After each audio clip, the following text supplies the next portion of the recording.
Now, a lot of people consider their gardens to be done in the autumn months. We're talking October and November, really. A lot of people kind of think their garden is completely finished and it doesn't have much more to offer. But I'm here to show you some amazing plants that'll still flower throughout autumn and make your garden come to life with color in the sort of months when most things have decided to stop. Now, of course, we're working with a more limited list than we would be in the peak months of summer, but you'd be surprised at how many plants still look absolutely fantastic at this time of the year. So I'm going to share some of them that you should definitely have in your garden for autumn. I think you'll really love them. By the way, I'm currently trying to hit 4,000 subscribers, so if you'd like to be a part of our little gardening community, I would absolutely love to have you here. So let's start off with one of my favorites. Now, this isn't technically an autumn flowering plant in the sense that it starts flowering in autumn, but this beautiful tall perennial plant will be in flower from sort of summertime, early summer, all the way through until the first frosts, and even kind of beyond that it still looks amazing. This is of course the beautiful Verbena Bonariensis, and yeah, as you can see, it's still absolutely filled with flowers. It's really helping the pollinators through at this time of the year when a lot of other things have stopped. So it's just a really gorgeous plant. It's a tall one. They often get up to 6 foot tall or even a little bit taller. They look great planted in clumps, very airy, so you know, you could plant them at the back of the border, or perhaps like this one somewhere in the middle, because you can kind of see through it.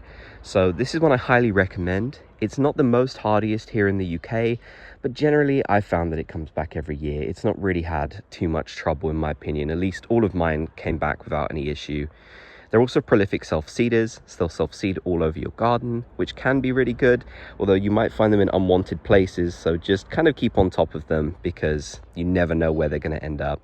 But yeah, I absolutely love them. They're so great, and I just love how long the flowering period is.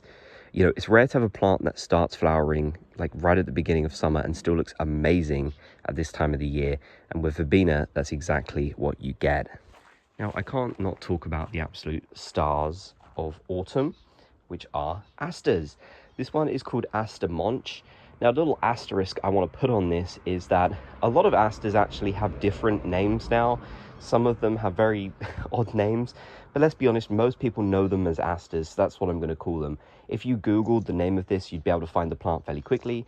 So that's why I'm using the name aster rather than the more technical name that a lot of these now have. But I digress. These are absolutely amazing perennial plants that start flowering right at the end of summer and all the way through to autumn. In fact, some of mine even started flowering in autumn. So yeah, they're really late, but what a wonderful plant they are. I mean, you get them in so many different sort of sizes and colors. This one is Aster Monch, and it's just one of my favorites. It's so nice. It's, you know, been flowering for ages now. This one's been flowering probably since August. So this one's a bit longer than some of the others, but we do have more. This one, I can't quite remember the name off the top of my head, but I will have it on screen, don't you worry. This is a really beautiful one that literally just started flowering. A very little aster.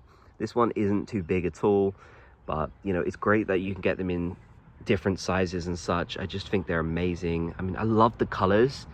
And now obviously I've shown you two purpley ones, but we do have lots of other different colors for these asters. We have this beautiful one, which is called Harrington's Pink, and you can see the flowers opening up. I love it. I mean, just look at this absolute mass of flowers. Now, if you give these a Chelsea chop around the time of the Chelsea flower show, they will come up into a much better sort of shape and you'll get a lot more flowers. That's exactly what I did with this one. And yeah, I mean, there's a lot more flowers on it than there would have been if I didn't take any action like that. So definitely one that I highly recommend. And I do have even more. I have another absolute favorite, which looks even sort of daintier, I would say. We've got this one here, which I don't know why the name is eluding me. You know, you just have those days sometimes where you can't remember anything, and this is one of those days. But I mean, yeah, it's absolutely beautiful. You could deadhead it, but I'm not really going to bother. You know, we're so late into the season now that it's offered enough. I could deadhead it, but then a frost might come along and put the end to my plans anyways, so I don't really feel like that's worth doing this late on. But it looks great, and it's looked great for a little while, so I absolutely love it. Next, we have the Helianthus Lemon Queen, another incredibly tall perennial that is a part of the sunflower family, as you can kind of tell. Now, this beautiful sort of sherbet lemon color, which I really, really love, will start flowering at the end of summer and continue all the way through until the first frosts. Really, really tall. It'll probably need staking, you know. I've found that it's a difficult one, but it's so worth having because, I mean, just look at this massive colors at this time of the year. I mean, what plant is offering you such vibrant colors like this late? And another tall one. I know a lot of people like tall perennials for the backs of their borders and stuff. So this one can be a really great one. I mean, this gets up to like 6-7 foot. So this one's even taller than the Verbena, which I've actually got next to it to kind of give you an example. I think they're a really good combination, actually, the purple and the yellow. It just kind of works. So definitely another one that I would highly recommend to have in your garden. And yeah, it is a part of the sunflower family. So as you might have guessed, this one isn't very hardy here in the UK. It's a very low hardiness rating. But like the Verbena, a lot of the time they just seem to come back. You know, sometimes the hardiness rating might scare you a bit, but it doesn't always mean that they're going to just die off. I think this one is like free, and Verbena is also like free, but honestly, it feels a bit inaccurate. It might be because I'm in the southeast, but we do get some pretty cold frosts. I will say that much. Like here in the countryside, obviously, as you can see, it's very open. We get some very severe frosts, and yeah, they've continued to come back for now. So yeah, don't worry too much about the hardiness rating. It's just something I wanted to point out because I know for some of you, this plant just might not, you know, survive at all. If you're in America, certain places in America that get really cold, this thing is probably not going to have a chance. Same with Verbena, to be honest with you. But I mean, you could always grow them as annuals, and if they come back, it's a bonus. So hey, there's lots of different options. We also have to talk about the beautiful Sedum Autumn Joy. Now it's starting to fade in color a bit now, but that's fine. This one flowers so late, like September sort of time, but it's still looking great here in October. I just love it. I think it's a really interesting one. This is like a succulent type plant, as you can see by these leaves. It's something that feels like it shouldn't be out here, which I know sounds kind of funny, but it really does. It feels like the type of plant that should be only growing indoors. But no, it grows out here wonderfully. It's very hardy. You know, it obviously likes poor soil because it's a sort of succulent type plant. So I'm calling it anyways. I don't know if that's the more technical way of saying it, but you know what I mean. Yeah, it's a great one. I really like it. I'm definitely a big fan. I think if you're looking for something that'll give you that really late color, nice and warm, this is a great one. Very low growing. A lot of people grow them in sort of like clusters, which can be really nice. So lots and lots of things to like about this particular plant. And like I said, it's very hardy. It doesn't mind drying out, which is good. It's kind of ironic that it flowers in autumn, given that it usually starts to get a bit wetter in autumn, but it'll be fine. It doesn't mind too much. So yeah, it's a really great plant. Right next to it, we have the Solidago gold kind, the Goldenrod. Now this thing will definitely be flowering in autumn if you give it a Chelsea chop. Just like the Aster that I mentioned, give it a Chelsea chop and it'll look really great in autumn. You know, this one's got a lot more stems and flowers on it than it would have done. I'm not too sure about this plant at the moment, in the sense that I don't really like where I planted it. So if you see it gone next year, don't be too surprised. But I still recommend it. I still think it's a really nice plant. I've seen some of these flower in people's gardens really early, so I don't know if it's just a me thing that it's flowering so late. But hey, I think it's worth a try. I definitely think it's worth a try. It could be a really great late one to have. And again, vibrant sort of color. And the seed heads are quite nice too when they fade off. So yeah, definitely a good one that I would recommend. Now, of course, I have to talk about beautiful perennial grasses. This one is Miscanthus Carlforester. That's it. I don't know how I could forget the name, my absolute favorite grass. But there are lots and lots of different ones that, you know, you should really love. I don't know if this is Miscanthus or a Calamagrostis. I've got the name on screen, so if you hear me misspeak, just look at the screen. That'll be the correct name. But yeah, anyways, they're really great. I love perennial grasses so much. I mean, if we come over here and we look at this border, the middle border, you can see loads of them coming up and looking really great, pairing nicely with all the other different plants. You know, next year I definitely want more of them, so that's going to be a plan for me. But yeah, they're really great. You know, if you look, this isn't a flower technically, but it's still something that will come up with beautiful, beautiful sort of foliage and really nice and tall and give you that sort of prairie look if that's something you're after.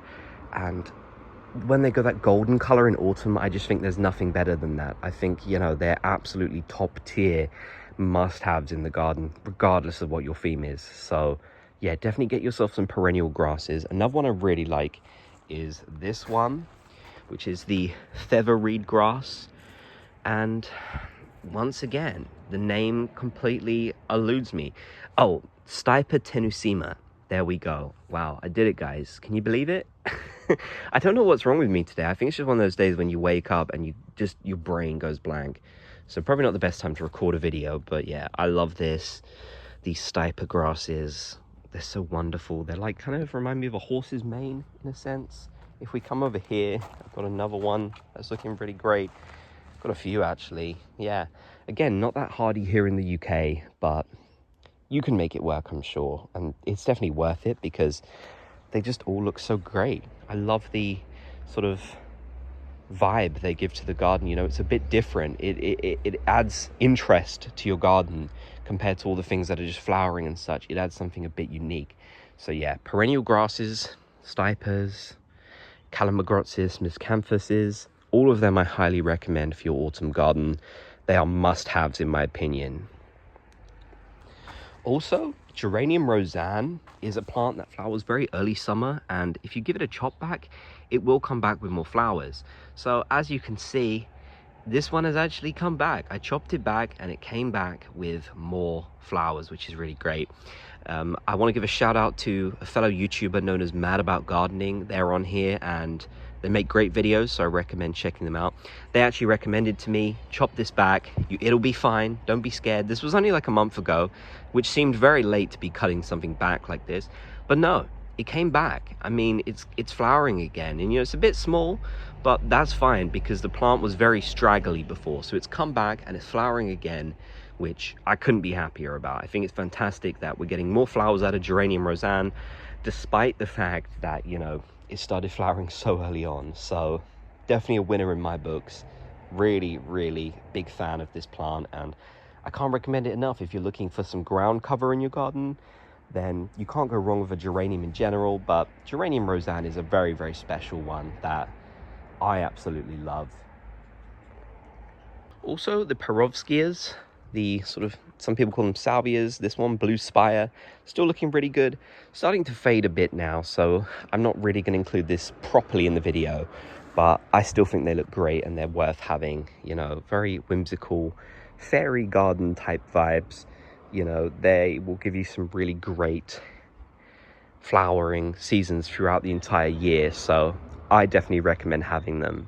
So yeah, I think that is going to conclude our video of autumn flowering perennials and plants to have in your garden. What are some that you recommend that you think would be fantastic? Let me know. What have you had success with?